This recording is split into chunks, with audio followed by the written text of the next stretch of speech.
মহিলাদের অবস্থা দেখেন, গ্রামে গঞ্জে সব সুদী এনজিও ছড়িয়ে পড়েছে এবং তারা সদস্য জমি জমা ভিটে মাটি গরু ছাগল সব খোয়াচ্ছে, তারপরেও খেতে হবে।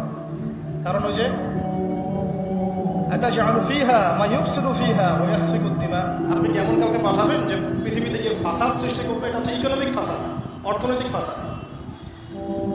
দেখেন, মুসলিম পরিবারে জন্মগ্রহণ করেও ম্যাক্সিমাম মানুষই নামাজ পড়ে না। ম্যাক্সিমাম কতজন মানুষ পাঁচ ওয়াক্ত নামাজ পড়ে এটা এখন জরিপ করার ব্যাপার। দেখবেন মেজরিটি সংখ্যক কোরআনটাকে বিশুদ্ধ করে তেলাওয়াত করতে জানে না। কথাগুলো রূপ কথা মনে হচ্ছে, বাস্তব বাস্তব জীবনে নেমে এসে থাকে। বলছে বলি না আমরা তাওহীদি জনতা মাঠে আছে, তাওহীদি জনতা মসজিদেই নাই। সে বুঝলেন কোন মাঠে আছে? তারপরে মুসলিম পরিবারে জন্মগ্রহণ করে দেখবেন পর্দা যে একটা ফরজিয়াত, এই কনসেপ্টই নেই।